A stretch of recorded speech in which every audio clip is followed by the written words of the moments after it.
Selections from the complete works of Swami Vivekananda. The First Steps to Bhakti. Section 1. The philosophers who wrote on Bhakti defined it as extreme love for God.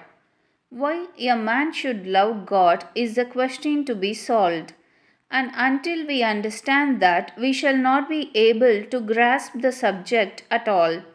There are two entirely different ideals of life. A man of any country who has any religion knows that he is a body and a spirit also.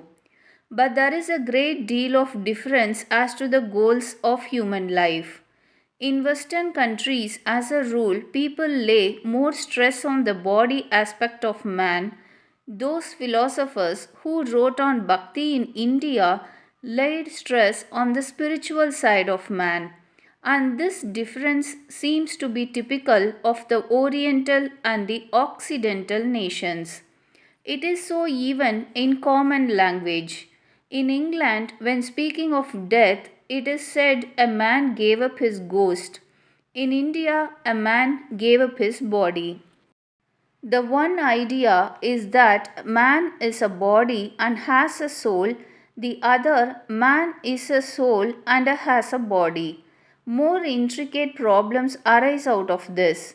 It naturally follows that the ideal which holds that man is a body and has a soul lays all the stress on the body. If you ask why man lives, you will be told it is to enjoy the senses, to enjoy possessions and wealth. He cannot dream of anything beyond. Even if he is told of it, his idea of a future life would be a continuation of this enjoyment. He is very sorry that it cannot continue all the time here, but he has to depart, and he thinks that somehow or other he will go to some place where the same thing will be renewed. He will have the same enjoyments, the same senses, only heightened and strengthened. He wants to worship God because God is the means to attain this end. The goal of his life is enjoyment of sense objects, and he comes to know that there is a being who can give him a very long lease of these enjoyments, and that is why he worships God. On the other hand, the Indian idea is that God is the goal of life.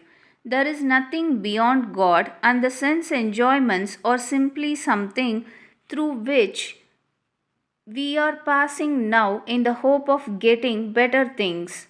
Not only so, it would be disastrous and terrible if man had nothing but sense enjoyments. In our everyday life, we find that the less the sense enjoyments, the higher the life of the man. Look at the dog when he eats. No man ever ate with the same satisfaction. Observe the pig giving grunts of satisfaction as he eats. It is his heaven. And if the greatest archangel came and looked on, the pig would not even notice him. His whole existence is in his eating. No man was ever born who could eat that way. Think of the power of hearing in the lower animals and the power of seeing. All the senses are highly developed. Their enjoyment of the senses is extreme. They become simply mad with delight and pleasure. And the lower the man, also the more delight he finds in the senses. As he gets higher, the goal becomes reason and love. In proportion as these faculties develop, he loses the power of enjoying the senses. For illustration's sake, if we take for granted that a certain amount of power is given to a man and that he can spend either on the body or the mind or the spirit, then all the power spent on any one of these leaves just as much less to be expended on the others. The ignorant or savage races have stronger sensual faculties than the civilized races, and this is in fact one of the lessons we learn from history, that as a nation becomes civilized, the nerve organization becomes finer and they become physically weaker. Civilize a savage race and you will find the same thing. Another barbarian race comes up and conquers it. It is nearly always the barbarian race that conquers. We see then that if we desire only to have sense enjoyments all the time, we degrade ourselves to the brute state. A man does not know what he is asking for when he says he wants to go to a place where his sense enjoyments will be intensified, that he can only have by going down to the brutes. So, with men desiring a heaven full of sense pleasures, they are like swine wallowing in the mire of senses, unable to see anything beyond. This sense enjoyment is what they want, and the loss of it is the loss of heaven to them. These can never be bhaktas in the highest sense of the word. They can never be true lovers of God. At the same time, though this lower ideal be followed for a time, it will also in course of time change. Each man will find that there is something higher, of which he did not know, and so this clinging to life and to things of the senses will gradually die away. When I was a little boy at school, I had a fight with another school fellow about some sweetmeats, and he, being the stronger boy, snatched them from my hand. I remember the feeling I had. I thought that boy was the most wicked boy ever born, and that as soon as I grew strong enough, I would punish him. There was no punishment sufficient for his wickedness. We have both grown up now and we are fast friends. This world is full of babies to whom eating and drinking and all these little cakes are everything. They will dream of these cakes, and their idea of future life is where these cakes will be plentiful. Think of the American Indian who believes that his future life will be in a place which is a very good hunting ground.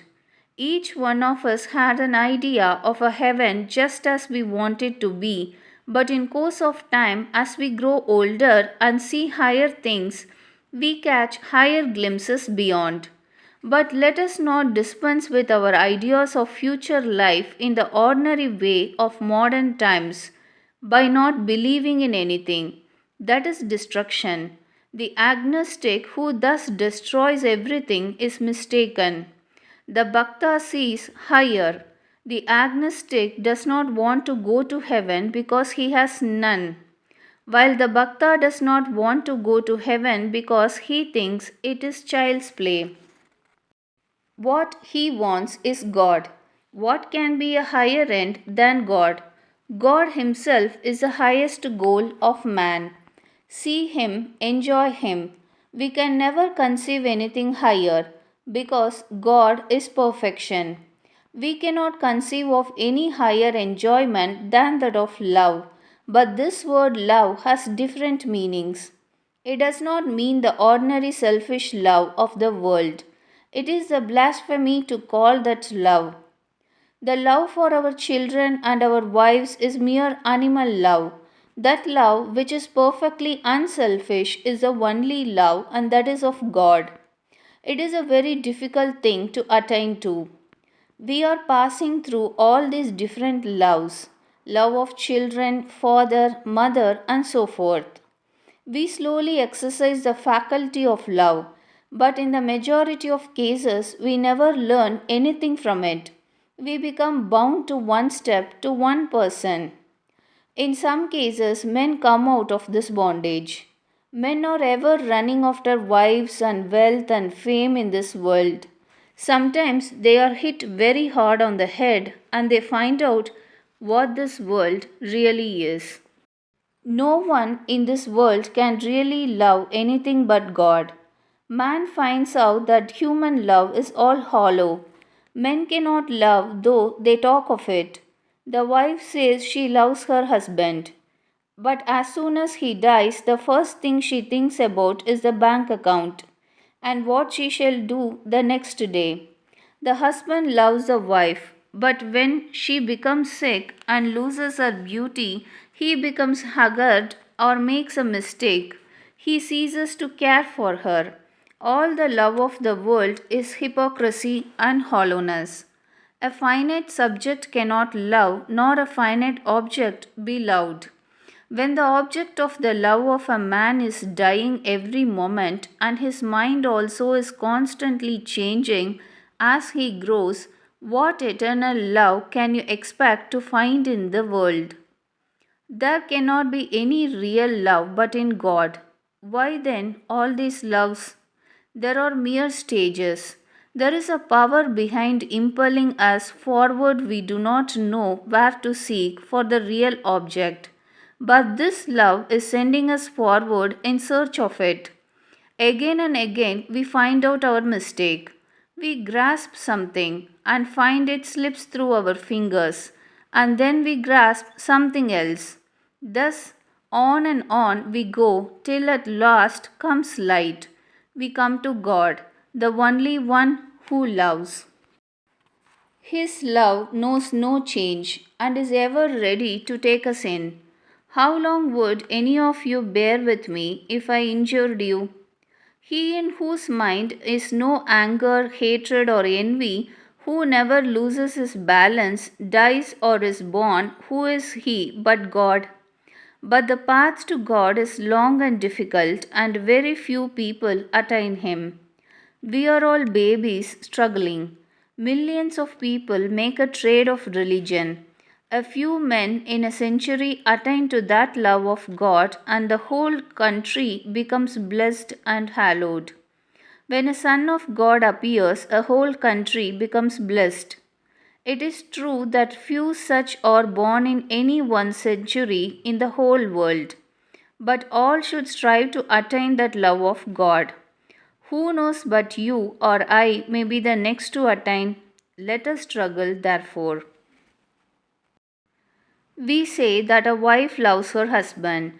She thinks that her whole soul is absorbed in him. A baby comes and half of it goes out to the baby or more. She herself will feel that the same love of husband does not exist now. So with the father. We always find that when more intense objects of love come to us, the previous love slowly vanishes. Children at school think that some of their school fellows are the dearest beings that they have in life, or their fathers or mothers or so. Then comes the husband or wife, and immediately the old feeling disappears and the new love becomes uppermost. One star arises, another bigger one comes, and then a still bigger one. And at last the sun comes, and all the lesser lights vanish. That sun is God. The stars are the smaller loves. When that sun bursts upon him, a man becomes mad, what Emerson calls a God intoxicated man. Man becomes transfigured into God. Everything is merged in that one ocean of love. Ordinary love is a mere animal attraction. Otherwise, why is the distinction between the sexes? If one kneels before an image, it is dreadful idolatry. But if one kneels before husband or wife, it is quite permissible.